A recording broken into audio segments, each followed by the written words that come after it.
Dear students, ਅੱਜ ਅਸੀਂ ਪੜਾਂਗੇ ਕੁਝ numerical problems on binomial distribution।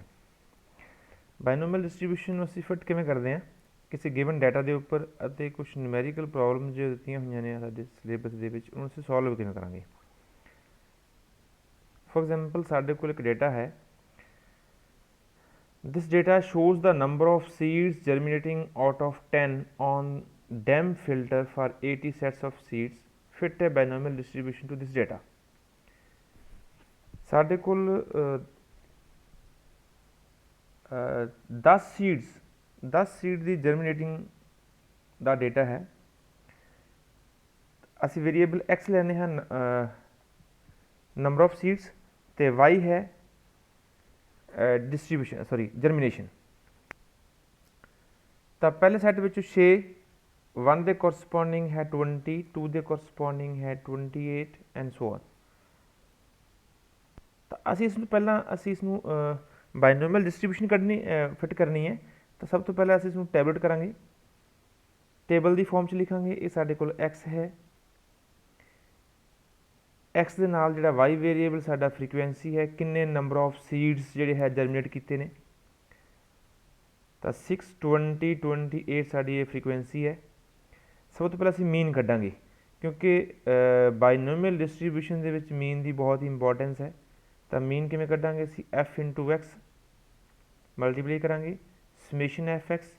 Van summation F X is divided by number of items, number of observation यानी कि frequency, total sum of frequency, then we get X bar. X bar की है mean. 174 upon 80 will be equal to 2.175। इस data का mean है। हुण असीं binomial distribution पढ़िया सी, साडे कोल 3 अननोन, 2 वेरीएबल ने पी ते क्यू। P है किसी इवेंट के होने की प्रोबेबिलिटी, तो Q है इसके ना होने की प्रोबेबिलिटी, यानी कि Q जोड़ा है that is equal to 1 minus P। जे सानू P पता हो असीं Q कर सकते हाँ। N की है नंबर ऑफ ऑब्जरवेशनस। मीन साडे कोल है 2.175, but for binomial distribution mean is also equal to N into P। तो NP साडे कोल हो गया इक्वल टू 2.175। एन की वैल्यू है साढ़े को 80। तो 80p is equal to 2.175।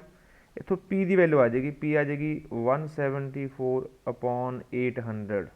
Decimal हटा देंगे इसी। तो p की वैल्यू आ रही है 0.2175। तो क्यू की होएगा, क्यू होएगा 1 माइनस पी। तो 1 जो माइनस कर देंगे, क्यू की वैल्यू आएगी 0.7825। तो बायनोमियल डिस्ट्रीब्यूशन का जो फॉर्मूला है वो की होंगे n into P plus Q raise to power 10 80 है टोटल नंबर ऑफ ऑब्जरवेशंस, तो ये है number of sets. 80 into P plus Q raise to power 10। साढ़े कोल टोटल डाटा है उस नंबर ऑफ टोटल ऑब्जरवेशनस 80 ने, तो सैट जोड़े है वो है 10 है। तो इसनों असी जे टैबलेट करिए for different values of P N दी डिफरेंट वैल्यूज़ 1 2 असी इत्थे 10 थां ते 0 1 2 पुट करिए। तो फॉर एक्स इक्वल टू 0 ये फार्मूला है theoretical frequency n into N C R. जे असीं इसनूं बायनोमियली एक्सपैंड करिए with the help of binomial theorem, तो ये जो साडा फार्मूला है बायनोमियल फ्रीक्वेंसी का, that will be equal to n into N C R P raise to power r Q raise to power n minus r। साढ़े को P ते Q 2 values आ गई। एन साढ़े को 80 है, स्मॉल एन साढ़े को 10 है, आर की वैल्यू वेरी करेगी 0 1 2 3। तो असी ये वैल्यूज पुट करांगे वारी वारी। तो साढ़े को जे आर की वैल्यू 0 पुट करते हैं तो कैपिटल एन 80 10 ये 10 है, साडा जिहड़ा स्मॉल n है ये 10 है, तो जिहड़ा पहले वास्ते की बनेगा 80 into 10c0 p raise to power 0 r की वैल्यू p p की value p raise to power r की वैल्यू साडे कोल 0 है, q minus n minus r n minus 10 minus 0 10, तो ਅਸੀਂ p ਤੇ q ਦੀਆਂ ਵੈਲਿਊਜ਼ ਪੁੱਟ ਕਰਾਂਗੇ, ਸਾਡੇ ਦਿੱਤੀਆਂ ਹੋਈਆਂ ਨੇ, ਤਾਂ 10c0 ਕੀ ਹੋਏਗਾ 1, ਇਹ ਵੈਲਿਊਜ਼ ਪੁੱਟ ਕਰਨ ਤੋਂ ਬਾਅਦ ਸਾਡੇ ਕੋਲ ਇਹ ਆਏਗਾ, ਇਸਦੀ ਕੈਲਕੂਲੇਸ਼ਨ ਕਰੀਏ। ਉਸ ਤੋਂ ਬਾਅਦ ਅਸੀਂ r ਦੀ ਵੈਲਿਊ 1 ਪੁੱਟ ਕਰਾਂਗੇ, ਇੱਥੇ 1 ਆਏਗਾ, p raise to power 1 q raise to power 10 minus 1 यानी कि 9 ਹੁਣ ਸਾਡੇ ਕੋਲ ਇਹ ਆਏਗਾ। ਫਿਰ r ਦੀ ਵੈਲਿਊ 2 ਪੁੱਟ ਕਰਾਂਗੇ, p रेज़ टू पावर 2 ਹੋ ਜਾਏਗਾ, r raise to power 8 minus q raise to power 8 minus 2 यानी कि 8 ਹੋਏਗਾ ਇੱਥੇ, ਐਂਡ ਸੋ ਔਨ ਅਸੀਂ ਵੈਲਿਊਜ਼ ਪੁੱਟ ਕਰਦੇ ਜਾਵਾਂਗੇ ਤੇ ਕੈਲਕੂਲੇਸ਼ਨ ਤੋਂ ਬਾਅਦ ਸਾਡੇ ਕੋਲ ਆ ਜਾਏਗੀ ਫ੍ਰੀਕੁਐਂਸੀ ਡਿਸਟ੍ਰੀਬਿਊਸ਼ਨ। ਇਹ ਹੈ ਥਿਓਰੈਟੀਕਲ ਫ੍ਰੀਕੁਐਂਸੀ ਡਿਸਟ੍ਰੀਬਿਊਸ਼ਨ। ਸਾਡੇ ਕੋਲ ਜੋ ਟੇਬਲ ਦੇ ਵਿੱਚ ਟੋਟਲ ਫ੍ਰੀਕੁਐਂਸੀ ਸੀ ਉਹਦਾ ਸਮ 80 ਸੀ, ਸਾਡੇ ਕੋਲ ਇਸ ਦੇ ਨਾਲ ਸਾਡੇ ਕੋਲ ਕਿੰਨਾ ਆ ਰਿਹਾ 80.1, ਆਲਮੋਸਟ ਸੇਮ। ਇਹ ਹੈ ਸਾਡੇ ਕੋਲ binomial distribution of the given data. Next ਹੈ sample of 3 items is selected at random from a box ਦੇ ਵਿੱਚ ਸਾਡੇ ਕੋਲ 12 ਆਈਟਮਸ ਨੇ, 12 ਵਿੱਚੋਂ ਅਸੀਂ 3 ਸਿਲੈਕਟ ਕਰਨੀਆਂ ਨੇ, ਇਹਨਾਂ ਵਿੱਚੋਂ 12 ਵਿੱਚੋਂ 3 ਡਿਫੈਕਟਿਵ ਨੇ, then find the possible number of defective combinations of the said 3 selected items along with probability of defective combination। ਸਾਡੇ ਕੋਲ ਨੰਬਰ ਆਫ ਆਈਟਮਸ ਹੈਗੀਆਂ ਨੇ 3 ਅਸੀਂ ਸਿਲੈਕਟ ਕਰਨੀਆਂ ਨੇ, ਤੇ p ਹੈ ਪ੍ਰੋਬੇਬਿਲਿਟੀ ਆਫ ਡਿਫੈਕਟਿਵ ਆਈਟਮ। 12 ਵਿੱਚੋਂ 3 ਡਿਫੈਕਟਿਵ ਨੇ, ਟੋਟਲ ਆਈਟਮਸ 12, ਡਿਫੈਕਟਿਵ 3, ਤਾਂ ਪ੍ਰੋਬੇਬਿਲਿਟੀ ਆਫ ਡਿਫੈਕਟਿਵ ਹੋਏਗੀ 3/12 ਯਾਨੀ ਕਿ 1/4। q ਕੀ ਹੁੰਦਾ 1 ਮਾਈਨਸ p यानी कि नॉट हैपनिंग दी इवेंट यानी कि नॉट डिफेक्टेड पीस और item, then q will be equal to 1 minus p, तो p है साढ़े कोल 1/4, तो q आएगा 3/4। तो साढ़े कोल बाइनोमियल डिस्ट्रीब्यूशन के मुताबिक कैपिटल N 3 सॉरी n साढ़े कोल 3 है, तो साढ़े कोल फॉर्मूला मिलेगा NC0 NCR sorry p raise to power r q raise to power n minus r। साढ़े कोल n 3 है, r की वैल्यू 0 1 2 3 लवांगे, p साढ़े कोल 1/4 है, q साढ़े कोल 3/4 है, वैल्यूज पुट करोगे। When r is equal to 0 when no defective item is selected then 3c0 p raise to power 0 तो q raise to power 3 minus 0 यानी कि 3। इसकी कैलकुलेशन तो बाद साढ़े कोल आएगा when one item is defected out of 3 selected items then 3c1 p raised to power 1 and q raised to power 3 minus 1 यानी कि 2। ये साढ़े कोल probability है of defected items। 0 defected की probability है 27/64, probability of 1 defected item है साढ़े कोल out of 3 2 and 3। These are the probabilities of defected items in selected 3 items।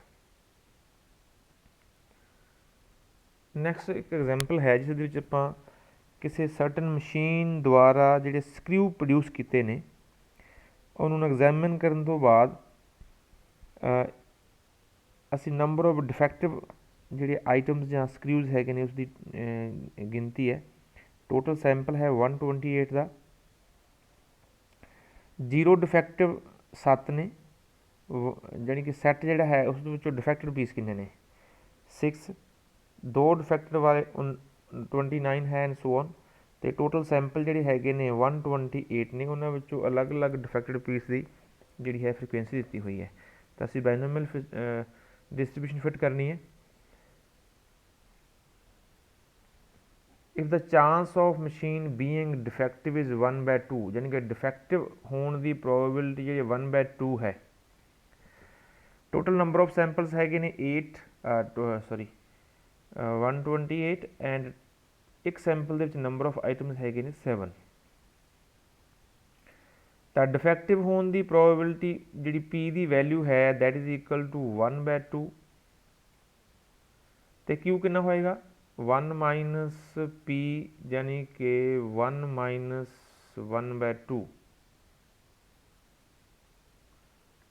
आ जाएगा 1/2। क्यू की वैल्यू साढ़े को 1/2 है,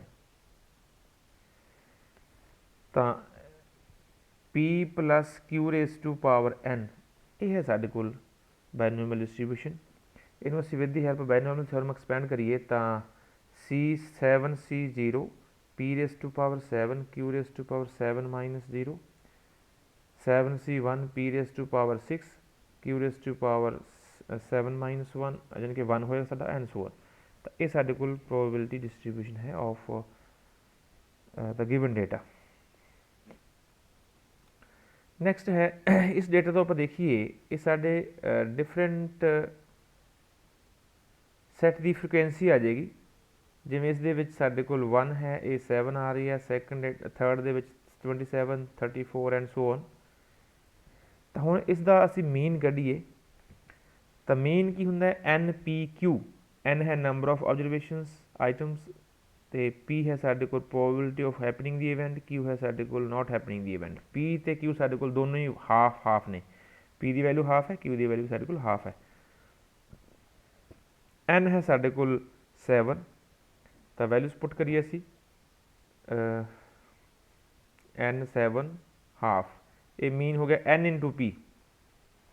NP हुंदा स्टैंडर्ड डेविएशन जिहड़ा है वो NPQ का अनरूट हुंदा, तो मीन की होएगा N इंटू P यानी कि 3.5, तो वेरियंस होएगा N into P into Q into 7।